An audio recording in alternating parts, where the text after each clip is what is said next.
de ce soir, c'est-à-dire monsieur. Bonsoir également à toute l'assistance, aux auditeurs et aux auditrices. Bonsoir à notre cher B. Voilà. Et si vous m'entendez, merci voilà, euh, de nous partager voilà, votre full name. Comme ça, je pourrais également voilà, me situer par rapport à ça. Alors, ce soir, c'est Frempreneur, comme d'habitude. Et ce soir, c'est sur un thème très capital qui a été déjà débattu, mais qui sera approfondi ce soir. Et Frempreneur, voilà, juste à titre de rappel, c'est cette plateforme qui réunit les entrepreneurs, qui réunit également voilà, ceux qui désirent voilà, entreprendre et qui également inculque des valeurs entrepreneuriales. C'est cette plateforme également qui permet voilà, d'unir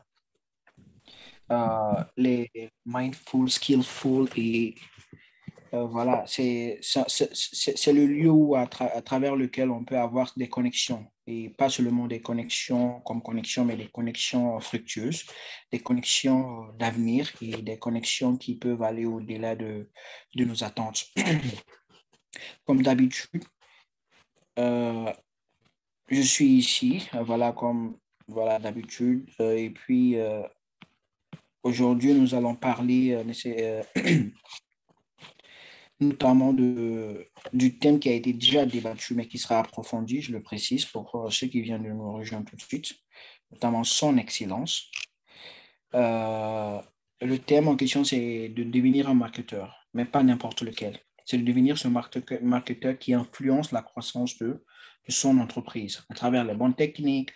Et ce sont des techniques également qui viennent uniquement des case studies, c'est-à-dire des cas qui ont été déjà vécus par notre orateur de ce soir. Et on espère partager ces moments de joie, de gaieté également avec vous. Alors à présent, après des minutes d'attente, nous allons laisser la place à notre très cher orateur de ce soir, c'est-à-dire Mr. Rice, le concepteur et CEO de Frempreneur Forum et également d'autres entreprises, qui a plusieurs années d'expérience ici en Chine, qui a plusieurs expériences en entrepreneuriat et qui a plusieurs connexions, qui est un jeune vraiment à féliciter, à encourager et également à imiter dans le bon sens, qui est un exemple pour tout jeune Africain voilà, désirant entreprendre et se lancer dans le milieu professionnel, essayer, tenter et voilà, voir ce que réellement nous avons dans le ventre. Alors, Monsieur Rice, sans plus tarder, je vous dis de bien vouloir nous joindre et partager ce que vous avez à nous faire. Merci. OK. Merci beaucoup, Nabila. J'espère que vous pouvez m'entendre. Oui, oui. OK. Juste un moment, le temps de partager mon écran.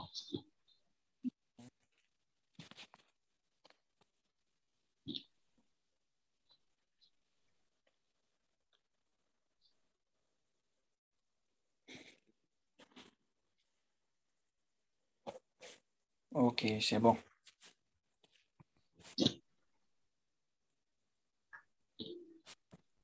OK. Merci beaucoup, Nabila, encore pour l'introduction et aussi merci pour la présence de chacun de vous qui êtes connectés ce soir. Je vois son excellence et tous ceux qui vont nous joindre après. Je vois aussi quelqu'un au nom de Bay. Alors, comme Nabila l'a dit, ça, c'est la deuxième partie de ce que nous avons commencé à discuter la dernière fois. Alors, nous étions en train de parler sur comment devenir un marketeur qui influence la croissance de son entreprise. Ça, c'est un sujet capital parce qu'il n'y a rien qui peut frustrer quelqu'un qui s'appelle un marketeur, mais qui n'a aucune idée de ce que son entreprise est en train de faire ou alors où est-ce que l'entreprise est en train de partir. Alors, c'est sur base de ceci que vous constaterez qu'il y a des entreprises qui mettent par moment même le marketeur à la première page que son CEO ou alors que son PDG. Pourquoi? Parce que le travail que ce dont on appelle le Chief Marketing Officer ou alors le chef de marketing son travail est tellement vaste et toute la croissance de l'entreprise dépend de cette personne-là. Il y a des exemples globaux que nous connaissons, par exemple, les entreprises comme Burger King, comme McDonald's, KFC et toutes les grandes entreprises dont vous connaissez. Je préfère rester dans le domaine peut-être de fast-food parce que c'est facile de trouver des exemples qui sont pratiques. Parce que si, par exemple, je donne l'exemple des Tesla, bon, je pense qu'aucune personne connectée ce soir a, par exemple, une Tesla pour dire que, voilà, j'étais en présence de quelqu'un qui a fait le marketing d'une voiture. Mais par contre, les entreprises du genre KFC, McDonald's, Burger King, Starbucks, ce sont des entreprises que nous fréquentons le plus souvent. Mais ne posons pas la question comment ils sont devenus ce qu'ils sont aujourd'hui. Et qui sont à la tête de la promotion de ce genre d'entreprise. Et vous constaterez que le travail de cette croissance repose sur les personnes qui sont en charge de marketing. Alors, je ne veux pas m'introduire à nouveau puisque M. Nabil a déjà fait. Alors, la dernière fois, je me suis dit que, bon, voilà, nous avons tellement de continuer à discuter. Alors, j'ai essayé de rassembler ça en quatre points que nous allons discuter encore ce soir. Alors, sur ces 4 points, je crois que la première session, nous avons débattu déjà, alors discuté du premier point et du deuxième point. Mais pour ceux qui n'étaient pas là, parce que je me dis, si vous n'étiez pas là la fois passée, alors peut-être vous aurez un peu du mal c'est-à-dire à suivre, à être sur le même pas que ceux qui étaient là. Je sais que son Excellence, M. Enoch, était là la fois dernière. Et je crois que Nadia nous a aussi rattrapé à mi-chemin, mais je ne sais pas par rapport aux participants ou à la participante au nom de Bay. Mais sinon, nous allons un peu nous rafraîchir un tout petit peu de ce que nous avons discuté la dernière fois. Alors, comme je viens déjà de le mentionner, que personne n'est mieux placé pour piloter le programme de croissance d'une entreprise que le responsable du marketing. Alors, j'avais dit la dernière fois que, parce que la personne chargée du marketing a des responsabilités au-delà de dire que voilà, nous vendons les téléphones, nous vendons les burgers, nous vendons ceci, cela. Alors, la croissance de l'entreprise dépend de cette personne. Pourquoi? Parce qu'au-delà de dire ce que nous avons, la personne doit comprendre où est-ce que nous allons. Voilà pourquoi nous parlons de la croissance. La croissance, on ne peut pas de croissance que quand on se dit qu'il y a un point A où nous sommes et nous voulons aller à un point B ou alors nous voulons aller à un point Z. Alors, qui est cette personne en charge? Qui est cette personne qui doit piloter tout ce programme-là? C'est la personne en charge de marketing. Et pour des raisons pratiques que nous avons mentionnées la dernière fois, comme par exemple le fait que c'est la personne qui est en charge de marketing, qui est en contact direct avec le marché, avec le client. Alors, nous étions dit que pour qu'un marketeur se dise, voilà, capable d'aller dans une négociation avec le conseil d'une entreprise ou alors avec le PDG d'une entreprise, il y a des attentes. Et c'est sur base de ces attentes-là, si un responsable ou alors une responsable de marketing est capable de rencontrer ces attentes, alors cette personne va gagner la place à la table de négociation concernant la croissance d'une entreprise. Alors, nous avons mentionné ces attentes. Nous sommes dit, par exemple, mener des discussions stratégiques au niveau du conseil d'administration. Et nous sommes dit qu'une discussion stratégique est différente d'une discussion de tactique. Ouais. Je vais développer davantage cela sur le deuxième point que nous allons, dans la deuxième partie que nous avons pour ce soir. Alors, vous allez comprendre qu'il y a une très grande différence entre parler de stratégie et parler de tactique. Bien que plus souvent, ces deux termes dans la vie courante, c'est comme s'il n'y a pas de différence. Mais quand vous parlez d'une entreprise, une stratégie est différente d'un tactique ou alors des tactiques en général. Alors, nous sommes dit qu'un responsable de marketing doit être en mesure de mener ce genre de discussion où tout ce qui est débattu dans ces discussions, ça a à voir avec les stratégies que l'entreprise est en train de mettre sur pied. Okay. Deuxièmement, il semble que voilà, que le chargé de marketing doit posséder des perspectives équilibrées à court et long terme. Ça veut dire quoi? La personne de marketing doit savoir qu'est-ce qui est de court terme, short term, long term goals. Et c'est quoi ces impacts-là? C'est quoi l'impact de ces projections sur la rentabilité ou alors sur le marché en général?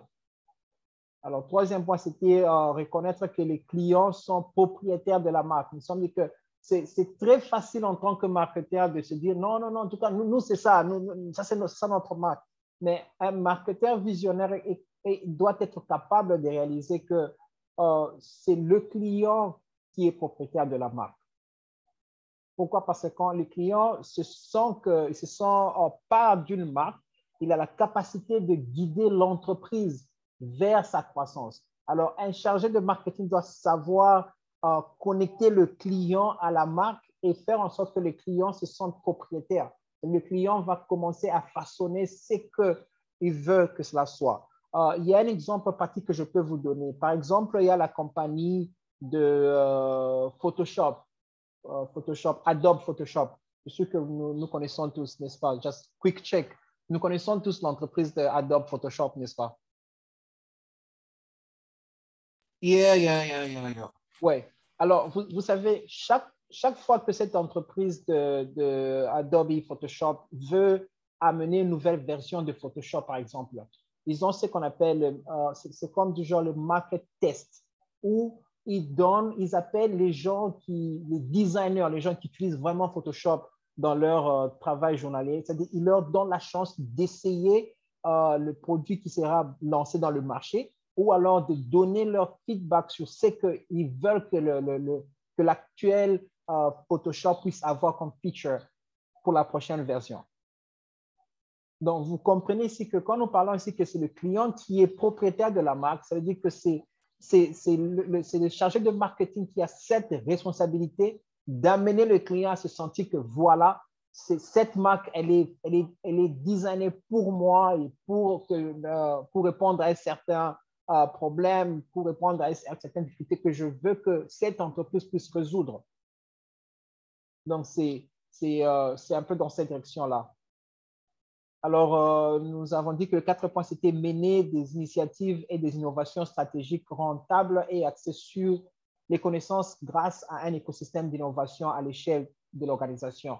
Ça veut dire quoi? Ça veut dire, nous avons dit que le chargé de marketing est censé savoir dans notre entreprise qu'est-ce qu'il y a comme produit.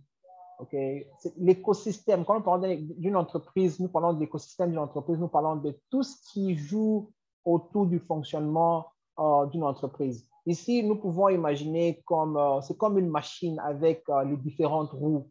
Je crois que bien que nous ne sommes pas tous mécaniciens, mais nous avons une idée de comment un moteur fonctionne. Donc, il y a cet assemblage de différentes roues qui connectent petits, grands et tout. Mais tout ceci est important pour que le moteur puisse bien fonctionner. Ça veut dire quoi? C'est-à-dire tout ce qui est dans l'écosystème d'une entreprise, le chargé de marketing est censé les connaître et suggérer, donner des initiatives d'innovation pour que l'organisation entière puisse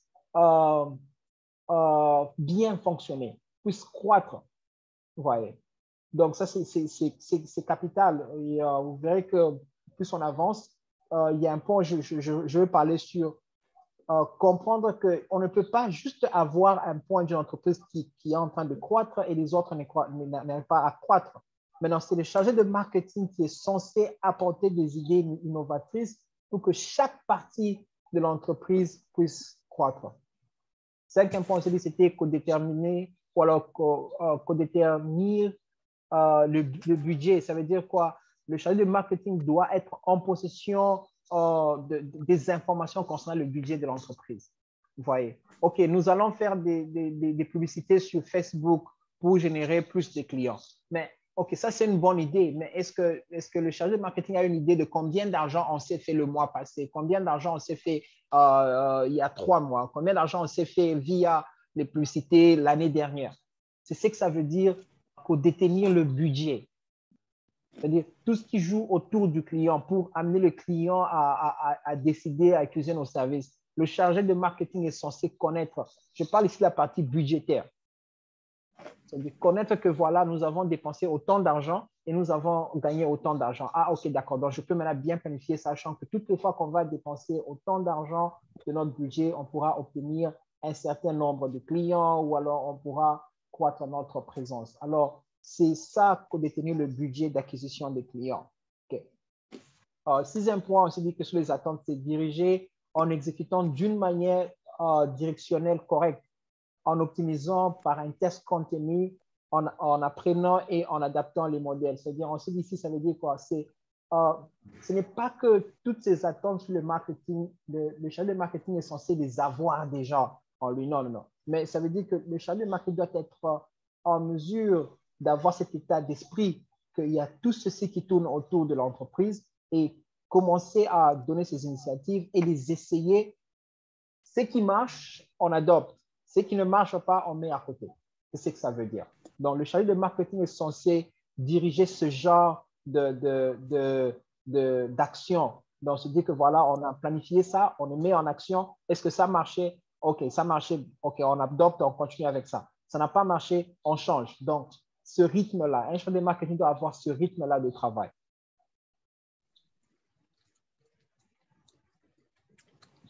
Et enfin, le septième point, c'était travailler de manière interfonctionnelle.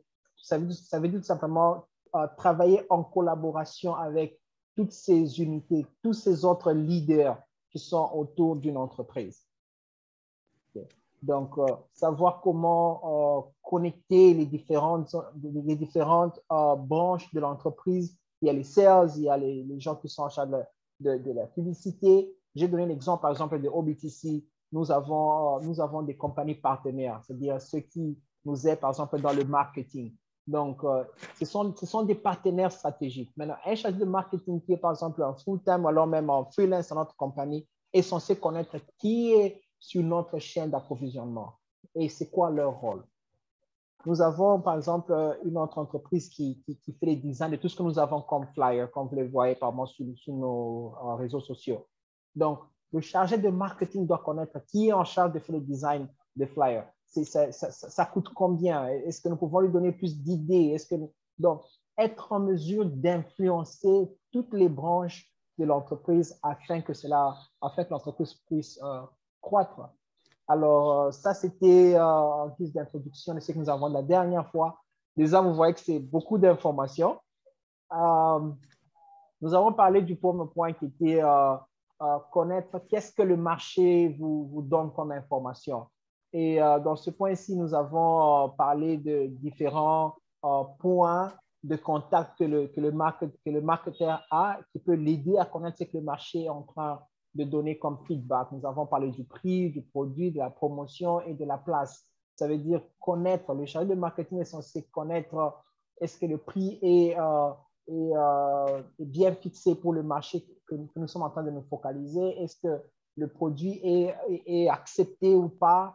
Est-ce que les promotions que nous faisons sont-elles efficaces ou non? Et les points de place, savoir est-ce que nous nous focalisons seulement sur les gens qui sont en ligne ou bien nous avons aussi des points de vente physiques et comment ces points de vente physiques sont en train d'être contrôlés ou alors managés.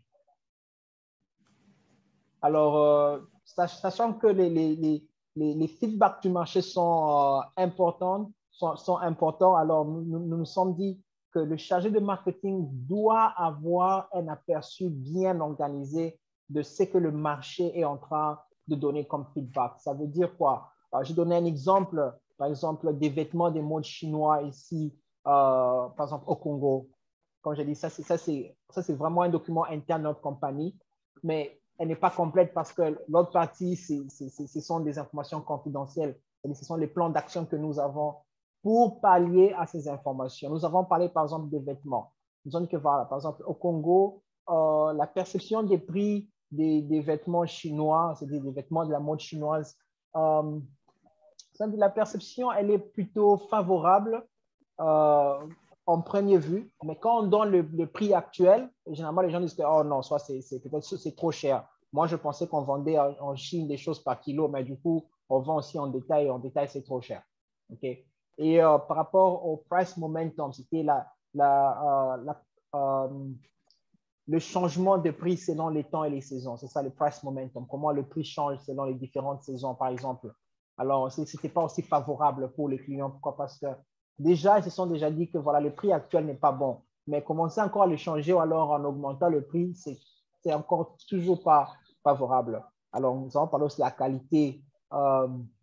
la qualité des produits. Donc, est-ce que les produits acceptés, les vêtements, les vêtements, quel type de vêtements chinois est accepté et pourquoi?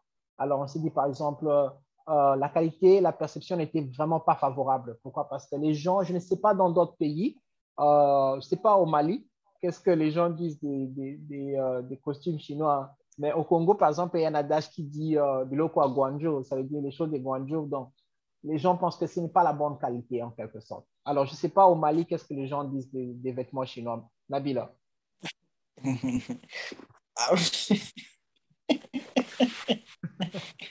Donc, je pense qu'à travers ce que, voilà, mon feeling déjà te donne une idée par rapport à ça.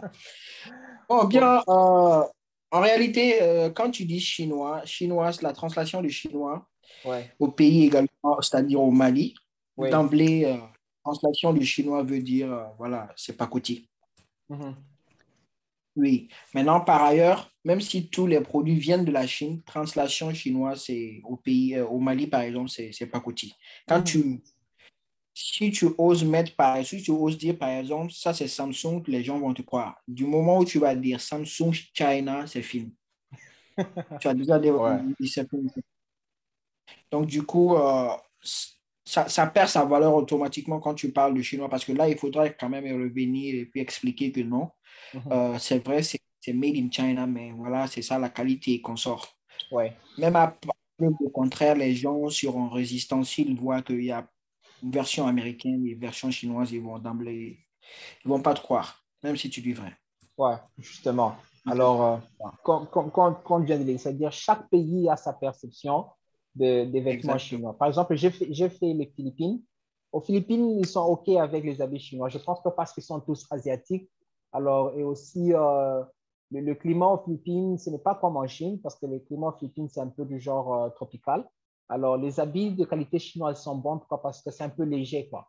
Donc, vous voyez un peu ce que ça veut dire avoir les feedbacks. Qu'est-ce que le marché vous dit? Chaque marché aura une réaction différente. Alors, un chargé de marketing doit connaître ce que le marché dit par rapport à un certain produit venant de votre entreprise. C'est ce que ça veut dire.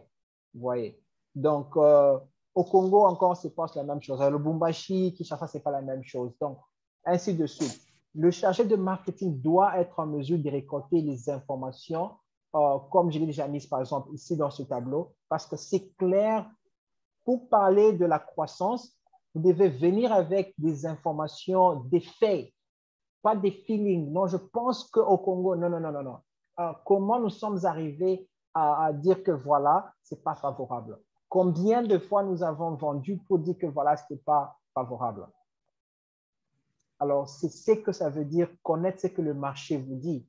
Et ça doit être expérimenté, comme nous avons dit. Ce qui a marché, on adopte. Ce qui n'a pas marché, on change. Ça doit être expérimenté et ces informations doivent être bien capturées et bien structurées. Alors, il y a la promotion aussi qui est là. Il y a aussi la place ou alors les lieux de discussion qui sont là. Alors, savoir classifier les informations et à la fin faire ce qu'on appelle le plan d'action. Là, on sait que, par exemple, si les prix étaient un problème et la chop est un problème, les prix momentum étaient un problème, qu'est-ce que nous devons faire?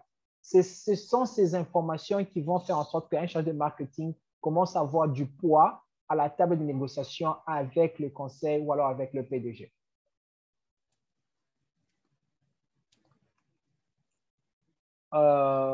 J'avais laissé un Q&A. Alors, puisque j'ai dit ça, nous sommes encore en train de récapituler un tout petit peu ce qu'on a dit la dernière fois. Voir que je suis un peu rapide. Alors, je ne sais pas s'il y a une question venant de ceux qui n'étaient pas là la fois dernière. Ok, merci bien, M. Rice. Voilà, comme M. Rice vient de décliner certaines informations et puis de retoucher également ce qui a été dit dans la première session, si toutefois vous avez des questions, vous pouvez les avancer. Il y a son Excellence, il y a notre très cher Miss B, il y a également Device. Alors, on est là pour apprendre, pour s'échanger et puis pour faire des erreurs également, s'échanger des idées. Donc, les questions sont les bienvenues par rapport à ce qui a été dit, surtout le côté marketing, la pensée et puis le feeling marketing. Merci.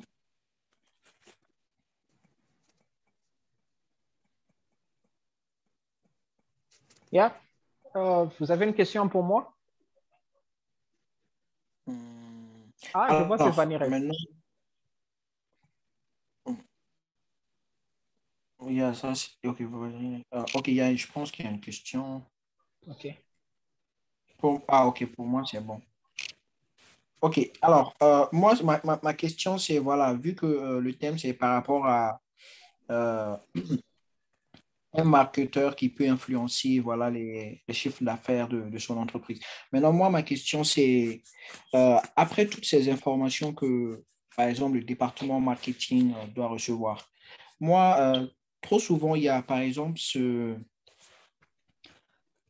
cette différence ou bien cet avis de protection ou bien le fait de protéger tout le temps les données, les chiffres. Moi, je me dis souvent, par exemple, comment est-ce que le département marketing, qui est là juste pour faire des affaires, c'est-à-dire faire des chiffres, Mhm. maintenant, après avoir eu toutes ces informations, est-ce que le département marketing, pour s'approvisionner et construire, est-ce qu'il est obligé de partager ces informations avec les autres départements d'une même entreprise? OK. Ça, c'est une très bonne Mhm. question. Est-ce que les informations doivent être partagées avec les autres départements de l'entreprise? La réponse est oui. Comme je l'ai signifié là-bas, le chargé de marketing doit être en mesure le terme c'est donc de travailler en synergie avec les autres départements de l'entreprise. Vous voyez. Je vous donne un exemple. J'ai eu à travailler dans une entreprise qui faisait des équipements pour traiter avec de l'eau pure, donc pour avoir de l'eau pure. Alors, le, le chargé de marketing, si par exemple on doit modifier une phrase sur l'emballage, par exemple, l'emballage de ces produits-là, ben, il faut venir avec des informations claires. Pourquoi nous devons changer cette phrase-là? Est-ce que les clients ont trouvé que cette phrase n'avait pas de sens, par exemple? Est-ce qu'il y avait moins d'informations ou alors il y avait plus d'informations pour que nous puissions, par exemple, changer ou alors paraphraser ou alors rephraser quelque chose dans l'emballage, sur l'emballage, sorry. Voilà pourquoi ici, l'idée de devenir un marketeur qui influence Qui la influence. croissance, c'est être en mesure de connaître que chaque unité de l'entreprise doit travailler ensemble. Mais ce travail ensemble, c'est centralisé sur le client. Mais la question, c'est qui est en contact avec les clients, n'est-ce pas? Alors, la Oui, personne qui est en contact avec les clients doit être en mesure d'apporter des informations au plus clair possible et des informations claires. Ouais. Donc, ok. ouais, c'est un peu ça la réponse à ta question. Donc, oui, dans une entreprise, il n'y a pas un truc du genre, ça, ce sont mes informations. Ça appartient à l'entreprise. D'accord. Ok, merci Ouais. bien. Merci bien pour cette réponse. Il y a également une autre question. Ça, c'est, voilà, Mhm, quels sont les composants, plutôt les acteurs, mhm, en termes de ressources humaines dans un département marketing? Parce que mhm, trop souvent, on entend, par exemple, en anglais, sales, et mhm. on entend également, voilà, marketing manager or something. So, we want to know if, nous voulons savoir s'il y a une différence entre sales, c'est-à-dire peut-être le service, oui, les vendeurs, Mhm. et les marketeurs. Est-ce qu'il y a une différence par rapport à ces acronymes? Non? Oui. Quel type, voilà.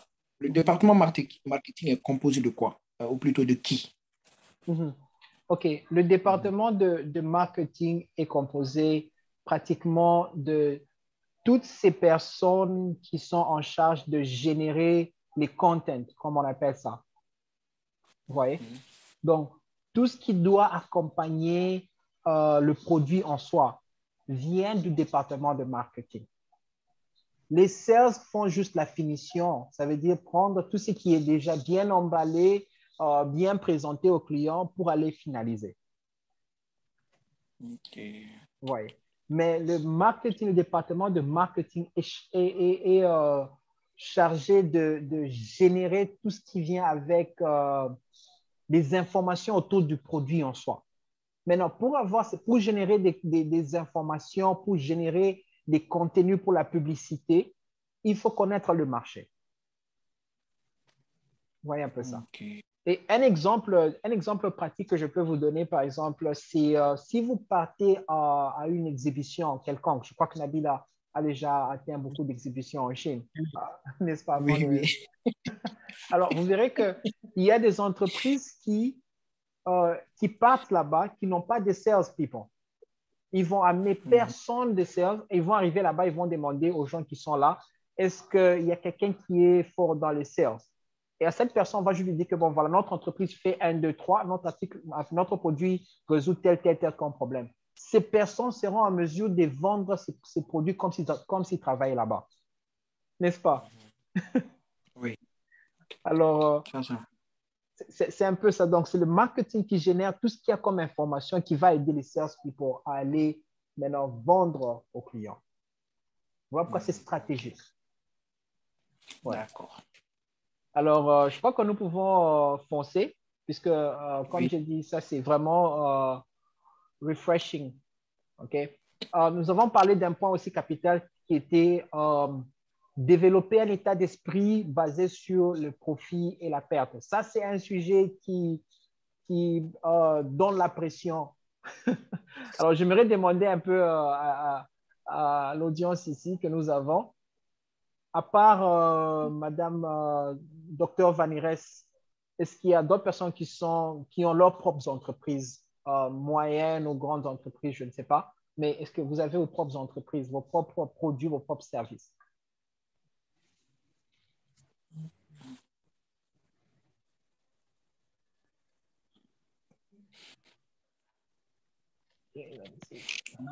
Chat, dans le chat box. Moi, Ok, non, son OK. excellence. OK. Alors, même quand vous n'avez pas une entreprise ou alors quand vous n'avez même pas votre business, mais je suis sûr d'une chose, quand on vous parle des profits et des pertes, comment ces deux termes résonnent en vous? OK? Imaginez-vous un peu, juste en lisant ce terme, mais vous focalisez sur le profit et perte. Je suis sûr qu'il y a une forme de tension sur votre mental. Pourquoi? Parce que tout le monde veut gagner, n'est-ce pas? Mais en même temps aussi, il y a un grand nombre de gens qui perdent. N'est-ce pas une réalité courante? Je ne sais pas Oui, si nous sommes sur la même page, n'est-ce pas? Tout le monde veut c'est clair. gagner, mais il y a toujours une grande majorité de personnes qui perdent. Okay? Alors, un marketeur doit développer ou alors avoir un état d'esprit qui est basé sur les profits et les pertes. Pourquoi? Parce que il faut savoir quand est-ce que l'entreprise gagne. Un marketeur qui ne sait pas comment l'entreprise se fait de l'argent va continuer d'une perte à une autre perte, une autre perte, une autre perte. Et puis à la fin, bon, l'entreprise va vous renvoyer, quoi.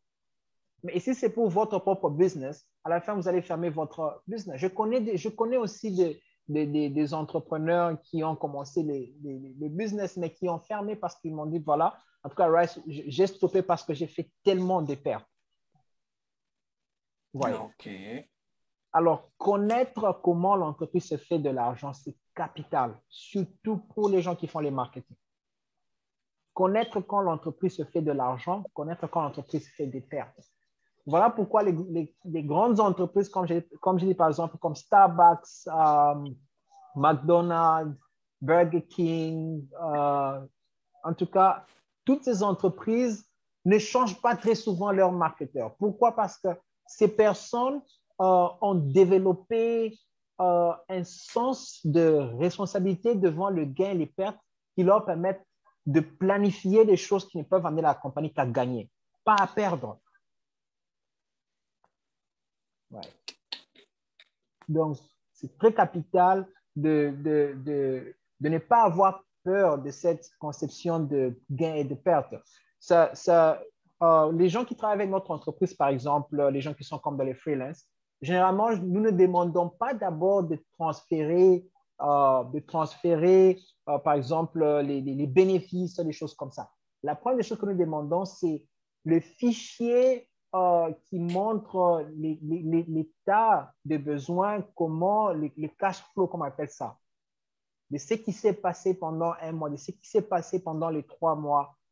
Donc, d'avoir d'abord cet aperçu pour savoir est-ce qu'il y a des choses à changer, il y a des choses à perfectionner, où est-ce que nous avons perdu, pourquoi nous avons perdu, où est-ce que nous avons gagné, qu'est-ce qui nous a permis de gagner. Donc, le marketeur doit avoir cet état d'esprit, sachant que ce qui va t'évaluer si tu es un bon marketeur visionnaire, c'est ta capacité de présenter ce rapport-là qui dit que voilà, nous avons gagné ici et nous avons perdu là-bas. Et pourquoi nous avons perdu là-bas? Est-ce que maintenant vous balancez, est-ce que les pertes étaient plus que les gains? Donc, c'est un peu dans cette éthique-là.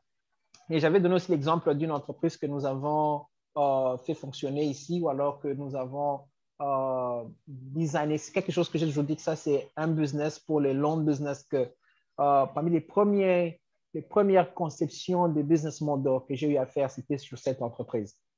Alors, c'est là que j'ai appris comment faire des tableaux, des rapports sur le cash flow qui te permet de connaître quand vous gagnez et quand vous perdez. Ouais. Et ça, c'est juste une petite partie, une très petite partie des rapports que nous avons eu à faire, des rapports que nous avons eu à discuter autour. Alors, ce n'est pas important seulement de dire que voilà, nous avons gagné le mois passé, par exemple, de 500 RMB ou alors de 1000 RMB, par exemple, de surplus. Je parle ici par rapport à ce business que nous étions en train de faire. Mais c'est important de dire pourquoi nous avons gagné 1000 RMB au lieu de 1500, au lieu de 2000. Qu'est-ce qui s'est passé dans les décisions? Parce que ça, étant un business qui a à voir avec de l'argent, l'argent doit circuler parmi les différents clients que nous avons. Donc, savoir articuler les raisons devant les pertes, les raisons derrière les profits. Et pourquoi nous devons croître, pourquoi nous devons demander plus d'investissement, pourquoi nous devons injecter plus d'argent. Donc, un marketeur doit être en mesure d'avoir cette commande d'informations sur comment l'entreprise se fait de l'argent et comment cet argent peut être réutilisé pour se faire plus des bénéfices. Alors là, j'avais laissé encore une autre pause pour les questions et je pense qu'à partir d'ici, les points qui vont s'en trouver, c'est un peu nouveau. Alors, je ne sais pas s'il y a des questions ou pas. Alors, surtout, n'hésitez pas à poser des questions. Est-ce que le président, M. Touré, il est avec nous ce soir?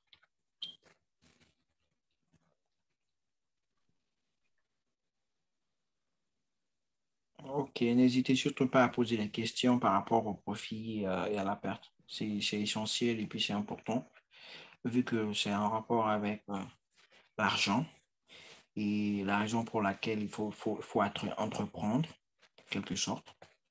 Et c'est essentiel pour tous de comprendre voilà, le lien entre ces deux trucs et comment également gérer en cas de perte ou en cas de profit également. Moi, j'ai une question. OK. Ok. Par exemple, la majorité d'entreprises, quand une entreprise commence, souvent il y a d'abord quelques pertes. Pourquoi? Parce on ne connaît pas encore l'entreprise, on ne connaît pas encore le produit, ainsi de suite. Mhm, Alors, par exemple, quel est le temps qu'on peut donner à une entreprise avant qu'elle ne puisse devenir rentable? mhm. C'est une très bonne question. Une très bonne question. Alors, il y a des principes dans les, dans le business ou alors dans l'investissement en général. C'est le mot que je cherchais. Ça veut dire, quand une entreprise fait un investissement quelconque, et c'est là que tout se joue. OK? Une entreprise veut se balancer dans un projet quelconque, dans un produit quelconque. La période où il faut injecter cet investissement-là dans ce business-là, c'est cette période, je pense que tu viens de te poser la question. Ça veut dire savoir pendant combien de temps il va falloir prendre cet argent d'investissement qui va ressembler en quelque sorte comme si c'est en train d'aller en moins. N'est-ce pas? Parce que, par exemple, on vous a remis un chiffre d'affaires, par exemple, de 2-3 millions de RMB, 2-3 millions de dollars. Alors, on se dit, bon, voilà, cette période où l'argent sera injecté dans le business pour bâtir ce business-là en soi. Alors, cette période-là, généralement, par exemple, en Chine, on dit qu'il faut investir pendant minimum 3 ans. Minimum. Ouais. Donc, pendant 3 ans, c'est comme si tous les chiffres seront en train de partir en moins. L'argent, ce n'est pas dire que l'argent est en perte en quelque sorte, parce qu'il y aura des revenus. Mais ces revenus-là, quand vous faites votre business plan, ce sont des revenus pour essayer si l'entreprise sera en mesure de se tenir sur ses propres pieds en quelque sorte. Est-ce que ces revenus sont en mesure, par exemple, de payer les offices, de payer donc, payer l'état de besoins mensuels d'une entreprise. Par exemple, ça inclut les frais d'allocation de l'entreprise, ça inclut par exemple les frais qui viennent comme l'électricité, de l'eau et les outils comme les stylos, crayons, l'Internet. Donc, et inclut aussi les salaires qu'il faut payer aux personnes qui sont engagées. Vous voyez. Donc, il y a cette période de 3 ans où on donne à une entreprise pour voir sa viabilité. OK? Et encore, ici, je parlais du moins investissement. Pourquoi? Parce que si je parle d'une entreprise qui a été, ou alors qui est fondée sous forme d'un projet que vous avez présenté aux investisseurs et que vous avez dit, voilà, j'ai besoin d'argent pour que ceci puisse réussir parce que ça va apporter autant d'argent selon la projection que vous vous êtes faite. Donc, pendant 3 ans en Chine, généralement, on dit une entreprise est capable de voir si pendant 3 ans, vous êtes en mesure de générer mensuellement de l'argent pour vous permettre d'abord de fonctionner. Maintenant, si pendant ces 3 ans, disons les premiers mois, vous n'êtes pas fait d'argent, bon, l'argent d'investissement encore va vous supporter un peu. Vous payez encore tout ce qu'il faut payer. 12 mois, il n'y a toujours rien. Bon, là, déjà, généralement, après 12 mois, quand il n'y a pas d'argent, les investisseurs commencent à s'énerver, hein, ça commence à être sous les nerfs. Pourquoi? Parce que vous n'êtes pas en mesure de vous tenir sur vos propres pieds pour les choses basiques. Maintenant, deuxième année, troisième année, c'est la même chose. Mais après 3 ans, maintenant, j'aimerais que vous puissiez un peu vous imaginer, OK? Si une entreprise, ou alors si vous, personnellement, votre mini-entreprise, je peux l'appeler comme ça, à titre personnel, pendant 3 ans, si vous êtes focalisé sur vos produits, sur vos services, si ça ne paye pas, donc vous avez vraiment un mauvais business strategy, vous avez un mauvais business, ou alors soit le marché que vous êtes focalisé n'est pas le vôtre. Parce que pendant 3 ans, vous avez la chance d'essayer beaucoup de choses pour vous assurer que voilà, vous pouvez tenir dans le long run. Nous avons parlé de long run, OK? Long terme. Et c'est après 3 ans, généralement, que selon le système chinois, selon les hommes d'affaires chinois diront que après 3 ans, si vous avez survécu sans problème, il y a maintenant une étape de 2 ans. Ces 2 ans-là vous permettent maintenant de checker votre stabilité dans le marché. OK? Et c'est pendant ces 2 ans-là que vous voyez qu'il y a certaines entreprises qui commencent à faire beaucoup de bruit quoi, dans le marché. Je ne sais pas si M. Enoch était là quand Pindodo a commencé.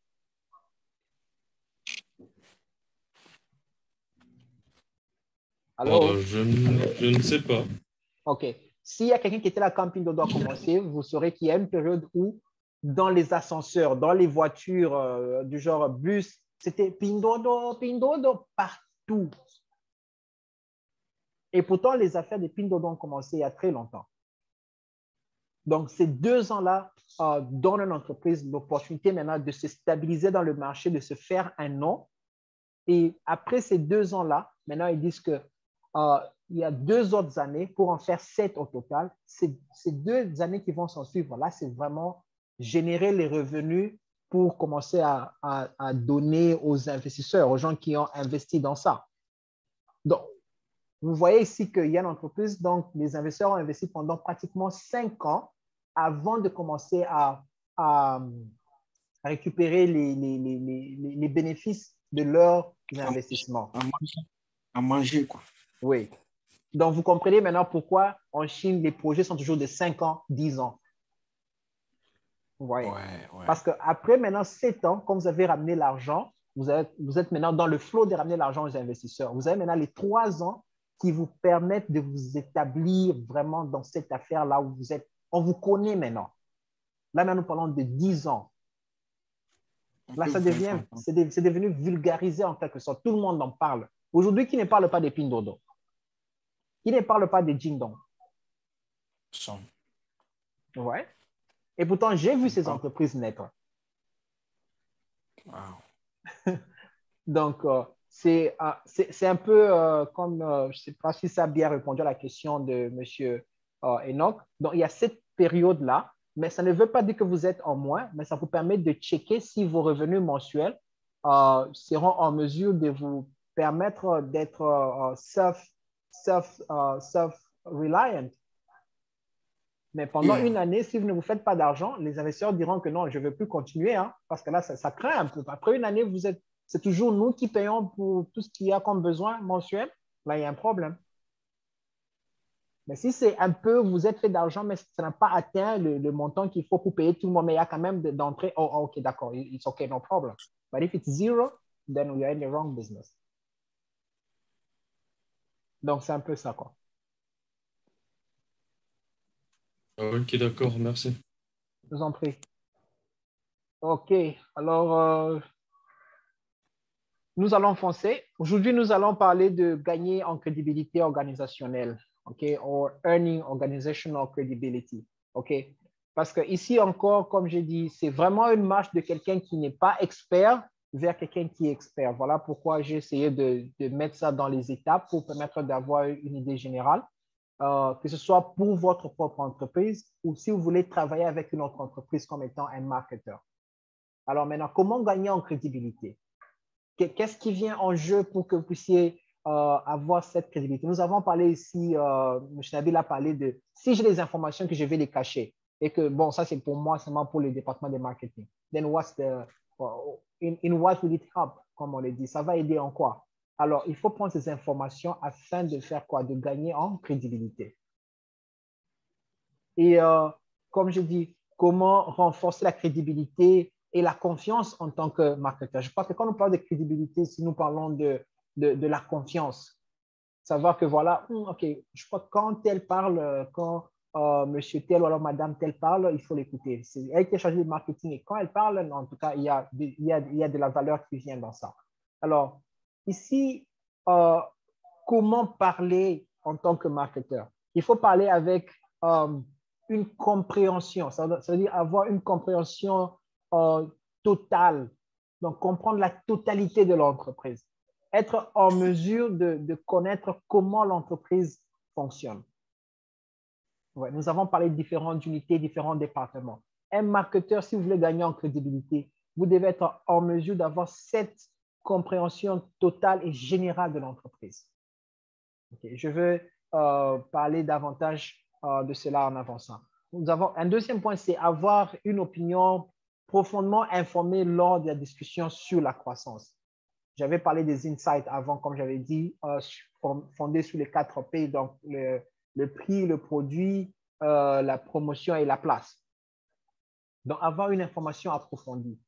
Je vais vous donner un scénario, OK? Supposons nous avons une réunion stratégique pour une entreprise ou alors pour notre entreprise, OK? Et que vous êtes chargé de marketing. Première entrée, vous dites, bon, ces derniers temps, c'est comme si les clients, on veut qu'ils ont vraiment un problème avec les choses des Chinois. Bon, la plupart ne sont pas contents, hein? Mais nous espérons que les choses vont marcher. Ça, c'est le premier scénario. OK? Deuxième scénario, vous entrez dans une réunion, vous dites, bon, le mois passé, nous avons vendu 300 sacs venant de 5 différentes compagnies chinoises. Et sur ces 300 sacs, il y a au moins 200 sacs qui ont été vendus avec beaucoup de difficultés. Pourquoi? Parce que la qualité n'était pas très bonne et les clients n'ont pas beaucoup aimé aussi le type de griffe que le fournisseur a mentionné. Ces fournisseurs, ils sont basés dans telle ville et leur chiffre d'affaires est de autant. Et à part ça, il y a au moins 100 sacs que les clients ont vraiment approuvés. Et ils disent qu'en tout cas, si nous pouvons continuer avec ce même modèle, nous pourrons continuer d'avoir leur marché ou alors continuer d'être leur fournisseur.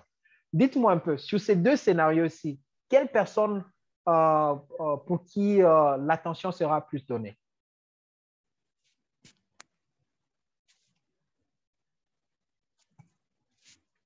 Allô? Yes, yes.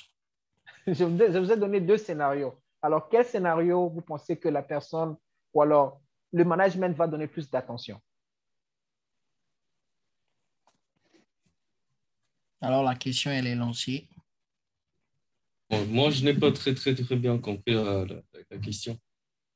Alors, est-ce que tu peux... Oui. J'ai donné deux scénarios où vous êtes soit la personne qui participe à la réunion, soit vous êtes la personne qui donne un rapport ou alors quelqu'un qui veut discuter autour de la croissance de l'entreprise pour laquelle vous travaillez. Dans la première scénario, c'est vous ou alors c'est quelqu'un qui vient, qui dit, bon, je ne suis pas très sûr avec les articles que nous vendons. Bon, certains clients sont OK avec ça, mais bon, il y a des petits problèmes ça et là. J'espère que nous allons fixer ça. OK? Ça, c'est le premier scénario, quelqu'un qui dit ça. Deuxième scénario, quelqu'un qui vient qui dit, bon, le mois passé, nous avons vendu 300 sacs. Sur les 300 sacs, 200 ont été vendus avec beaucoup de difficultés parce que la qualité n'était pas très bonne. Et ces 300 sacs sont venus de 5 entreprises chinoises qui sont basées dans telle autre ville. Et leur chiffre d'affaires est comme ça. Mais leur matière, peut-être qu'elle n'est pas très bonne. Et à part ça, il y a 100 sacs qui ont été vendus sans beaucoup de difficultés. Et les clients étaient vraiment satisfaits. Ils demandent à ce que nous puissions continuer de fournir ce genre de sacs afin que nous puissions gagner davantage leur clientèle, quoi. Donc, ça fait deux scénarios, n'est-ce pas?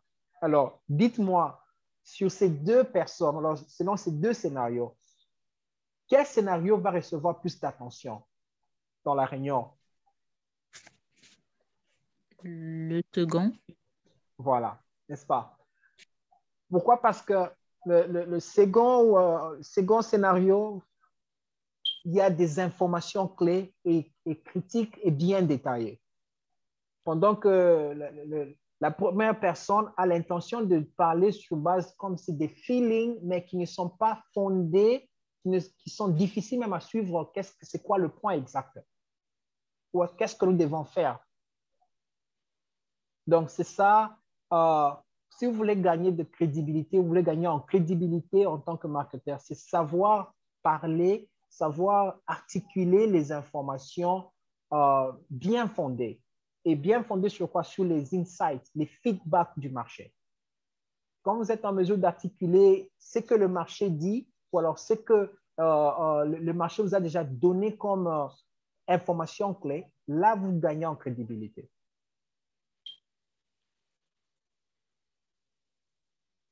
Alors, le troisième point, c'est examiner différentes façons d'ajouter de la valeur au-delà de la sphère du marketing. Ça veut dire quoi? trouver des différents moyens où, quand vous parlez de votre entreprise, on sent qu'il y a de la valeur ajoutée. Voyez. Et c'est là que vous voyez qu'il y a des gens, quand ils parlent de leur business, ou alors les gens qui parlent de leur entreprise, certaines personnes parlent avec la passion et ils parlent avec des mots qui ajoutent le poids ou alors l'awareness de leur entreprise. C'est ça qu'on appelle ajouter de la valeur à l'entreprise, au-delà du marketing. Ouais. Comment vous parlez de votre entreprise au-delà des produits que l'entreprise a, par exemple, au-delà des services que l'entreprise a. Est-ce qu'on sent en vous qu'il y a de la valeur ajoutée en étant dans cette entreprise-là? Donc, ça, c'est très important. Alors, il y a pratiquement 4 facteurs qui influencent la crédibilité, la confiance. Ça, c'est juste généralisé. Je ne dis pas que c'est seulement ces 4 facteurs, mais ces 4 facteurs essaient de focaliser un peu ce que le marketeur doit avoir comme connaissance afin de gagner la crédibilité. Le premier point, c'est comme j'ai déjà dit avant. J'ai dit, c'est comprendre l'entreprise sur le bout du doigt. Être en mesure de dire de A à Z comment l'entreprise est. J'ai parlé de connaître les unités, j'ai parlé de connaître les partenaires. Est-ce que vous êtes en mesure d'articuler ce que l'entreprise est avec ses partenaires, avec sa vision, ses plans, en tout cas au bout du doigt, quoi.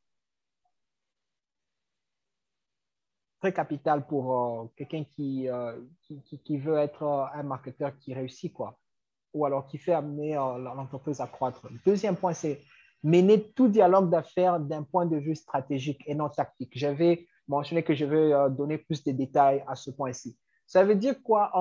La différence entre stratégie et tactique, c'est ceci.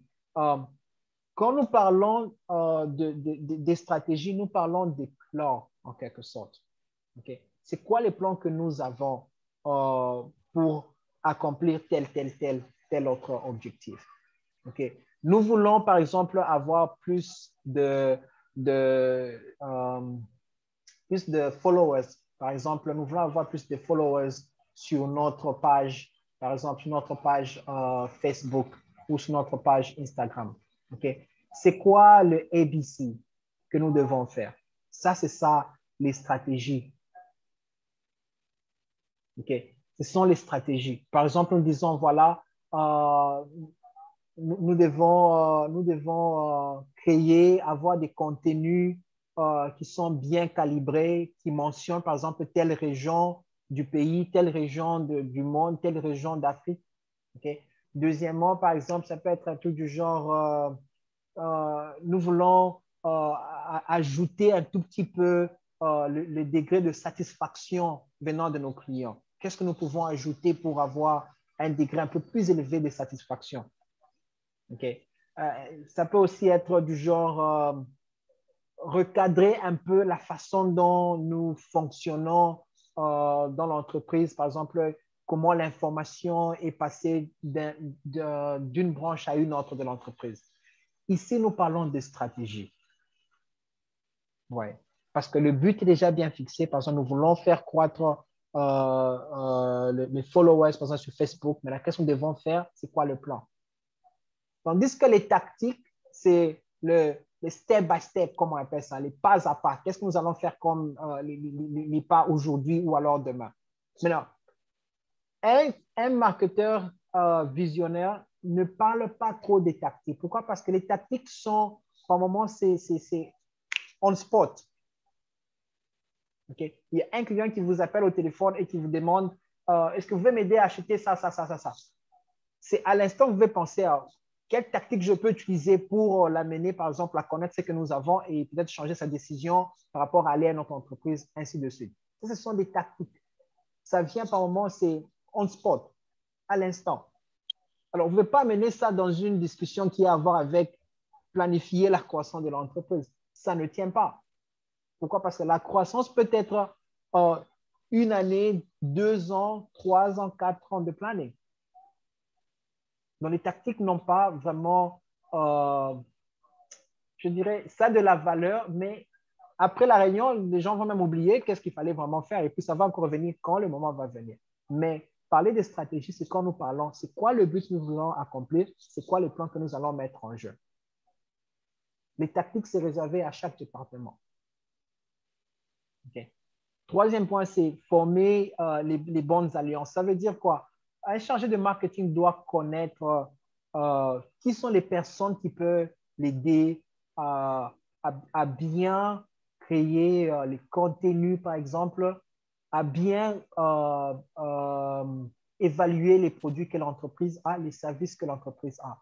Donc, form the right alliances. It's like having the right people, the right, avoir les bonnes connexions. Ouais. Parce que nous vivons maintenant dans une période où tout le monde est connecté en quelque sorte. Mais en tant que marketeur, il faut savoir trier quel partenaire, quelle entreprise est cruciale pour la croissance de la nôtre. Okay. Quatrième point, c'est rechercher des petites victoires, trouver des moyens de renforcer les stratégies à portée de main. Ça veut dire tout simplement essayer, comme je l'ai dit auparavant. Un marketeur ne doit pas avoir peur d'essayer des idées. Quand vous avez une idée qui peut marcher, essayez cette idée-là. Est-ce que ça a marché? OK, qu'est-ce qui a fait marcher? Qu'est-ce qui n'a pas fait marcher? Et planifier ces choses-là. Alors, je pense que nous sommes presque à bout de temps. Je ne sais pas si Nabila, nous avons encore du temps, mais je crois qu'il reste que 10 minutes. Oui, effectivement, il nous reste encore 10 bonnes minutes. Mm-hmm. Donc, okay. Voilà. Oui, vas-y, allez-y. D'accord. Alors, rapidement, je vais finir par vous donner une idée un peu de qu'est-ce qui peut captiver l'imagination du PDG. Parce que, comme j'ai dit, j'ai créé ce contenu dans le sens où ni vous ni moi, personne n'est PDG, d'une manière ou d'une autre, mais vous donnez la chance de voir un peu qu'est-ce que le CEO d'une entreprise voit dans son entreprise. Ou alors, c'est quoi? C'est que les personnes responsables des entreprises réfléchissent, OK, par rapport à leur entreprise, OK? Alors, je vous mets un peu cette question, comme ça je vais voir aussi vos feedbacks. Selon vous, qu'est-ce qui compte pour le PDG?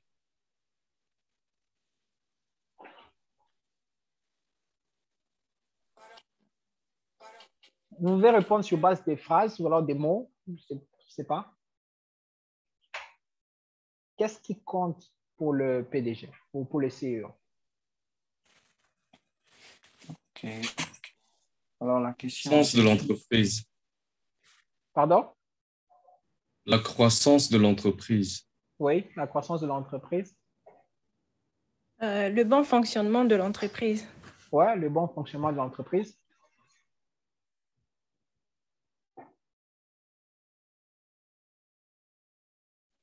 L'image de l'entreprise. Oui, l'image de l'entreprise.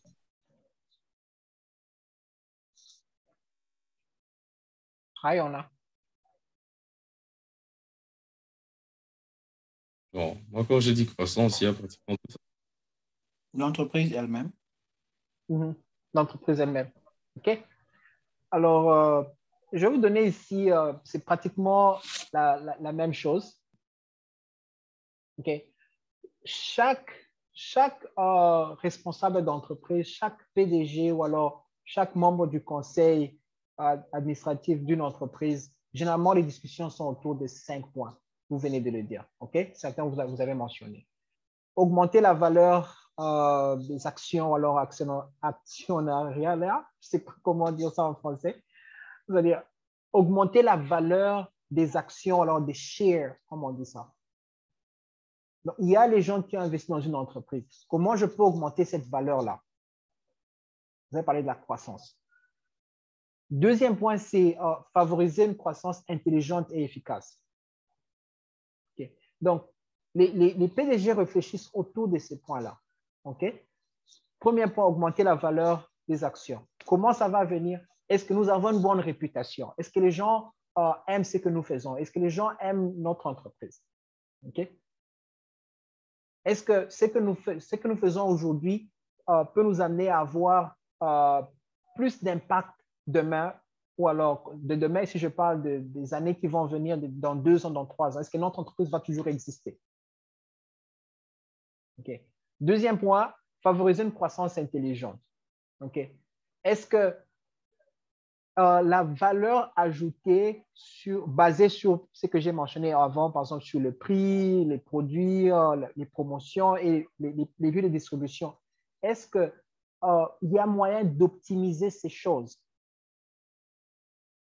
Aujourd'hui, tout le monde est sur Internet. Everything is online, right? Est-ce qu'il y a des logiciels qu'on peut utiliser, par exemple, pour booster nos postes un peu plus loin que la Chine? Peut-être le Congo, peut-être le Mali.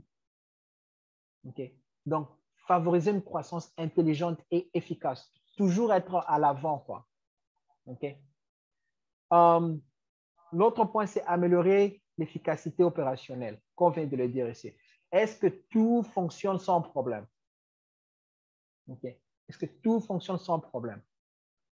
Est-ce que les différentes branches de l'entreprise fonctionnent en synergie de façon qu'il y a une croissance? Est-ce que tout le monde est en mesure de comprendre où est-ce que l'entreprise est en train de partir? Oui.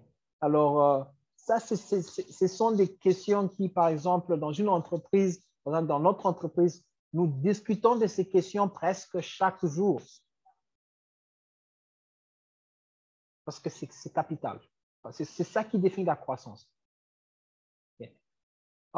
Inspirer la base des talents.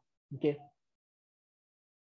Est-ce que les gens qui travaillent avec nous, est-ce qu'ils se sentent en train de croître individuellement? Parce que rappelez-vous que si vous êtes dans une entreprise et que vous sentez que voilà, je suis en train de croître financièrement et aussi professionnellement, là, j'ai la chance d'y rester.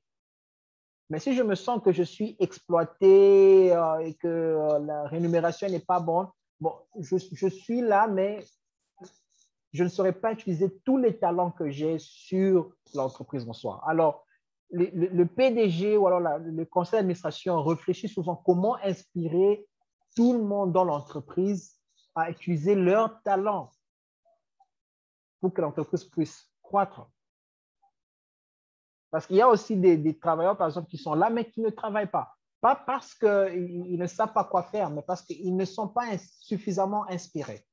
Peut-être qu'ils sont aussi bien payés, mais toujours pas bien inspirés afin d'utiliser leur talent au maximum. Parce que rappelez-vous, si tout le monde travaille, si tout le monde donne le meilleur d'eux, l'entreprise va croître. Mais quand il y a des parties qui ne fonctionnent pas bien, ça sera, c'est comme j'ai dit, c'est comme un moteur. Okay. Si toutes les roues sont bien connectées, OK, tout fonctionne bien. Mais quand il y a une roue qui ne fonctionne pas bien, vouloir ou pas, tôt ou tard, ça va causer des problèmes. Alors, au niveau de l'administration, les PDG réfléchissent toujours, est-ce que tout le monde utilise son talent? Qu'est-ce qu'il faut faire pour inspirer à ce que les gens puissent utiliser leur talent davantage? Réinventer l'entreprise, ça, c'est aussi capital. Si vous demandez à toutes les personnes qui sont dans les affaires, les gens qui ont leurs entreprises déjà, ils vous diront tous que tout le monde réfléchit où est-ce que notre entreprise sera dans 10 ans, dans 5 ans, dans 3 ans. Est-ce qu'on peut faire mieux? Bon, Corona est ici. Qu'est-ce que nous devons faire dans 2 ans pour rester dans le marché, pour rester comme l'entreprise que nous sommes? Est-ce qu'il y a des choses qu'il va falloir que l'on puisse changer ou pas? Donc, ça, ce sont des points stratégiques, ce sont 5 points stratégiques que quand un marketeur sait articuler ces choses devant ses supérieurs, bon, il y a la crédibilité qui entre. La personne se dit, bon, voilà, je pense que je peux travailler avec ce marketeur. Pourquoi? Parce qu'il comprend ou alors elle comprend qu'est-ce qui est important pour l'entreprise. Au-delà des produits que nous donnons, au-delà de tout ce que nous sommes en train de faire, mais qu'est-ce qui est primordial pour le PDG? Qu'est-ce qui est primordial pour les investisseurs? c'est cette croissance-là. Alors, je sais que j'ai donné beaucoup d'informations. Je ne sais pas comment ça sera digéré, mais je suis sûr que vous avez sûrement des questions pour moi ou que nous pouvons encore discuter davantage. Alors, merci et je donne la parole à Nabila. Alors, merci bien, Monsieur Rice. Merci pour le débrief par rapport aux éléments nécessaires à connaître quant au marketeur en question et également les éléments d'influence, les facteurs importants, les facteurs clés qu'un département marketing, qu'un agent marketing également doit avoir. Alors, maintenant, si toutefois l'audience, l'assistance a des questions, voilà, on est à 2 minutes de la fin. Le floor sera libre pour qui a une question pour éclairer ses soucis avant de clôturer, de nous dire voilà, au revoir pour une nouvelle session. Merci.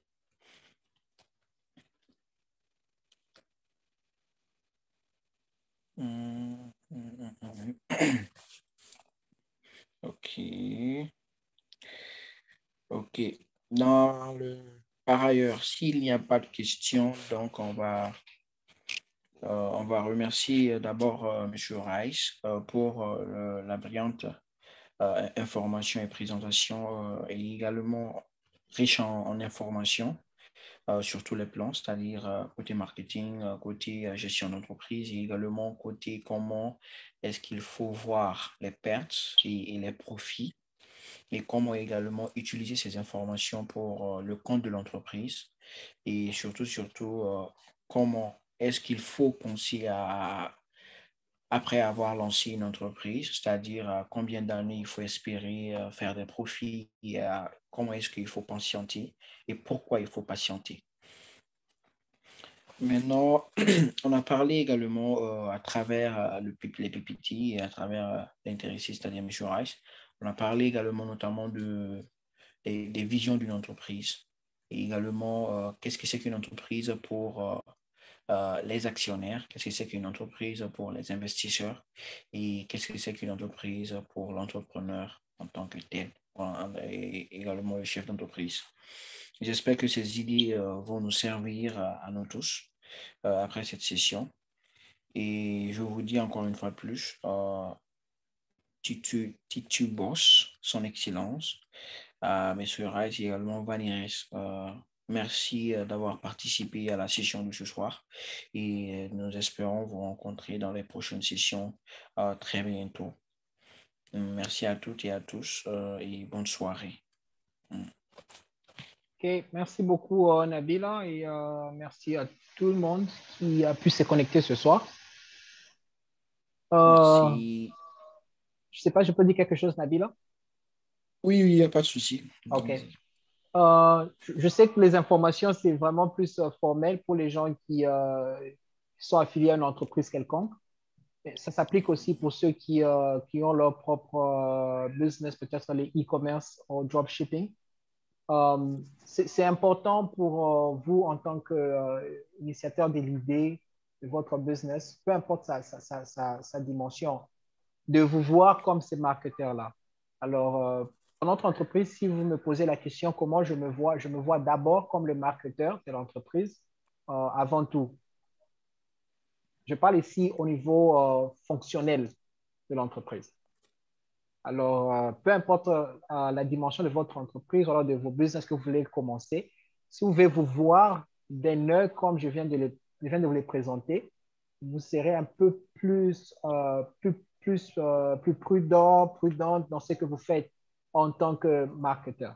Et aussi, chaque fois qu'une entreprise ferme pour des raisons, par exemple, de pertes, généralement, comme je l'ai dit, j'encourage la personne à se poser des questions, à évaluer surtout les chiffres et le mode de fonctionnement. Parce que quand vous savez évaluer ces choses-ci, vous saurez pourquoi le thème, c'est de savoir devenir un marketeur qui influence la croissance. Parce que quand une entreprise est en train de croître, peu importe sa grandeur, sa dimension au début, la croissance, ça vient petit à petit. Mais il faut vous poser la question qui influence. Alors, vous devez être cette personne-là qui influence. Donc, c'est un peu ça. Alors, vous avez d'autres questions un peu plus pratiques je suis toujours connecté. Vous pouvez toujours me faire savoir et on va parler davantage, quoi. Ok, merci bien, M. Ray, pour les détails. Et j'espère que tout le monde ici a bien noté ce qu'il devrait noter et ce qui est intéressant. Et j'espère également que ça va profiter à tous. Merci encore une fois de plus, M. Rice, et merci également à Valérie et son Excellence Tutubos d'avoir participé, de nous avoir rejoints ce soir. Merci beaucoup, Nabila. Merci, Monsieur Rice. Et tout a été bien noté. Je retiens que même pour l'auto-entrepreneur, parce que là, on a parlé en termes d'entreprise qui a toute une équipe et avec des directions particulières, la direction marketing, ressources humaines, tout ça. Et donc, on n'était pas sur le marketing aujourd'hui.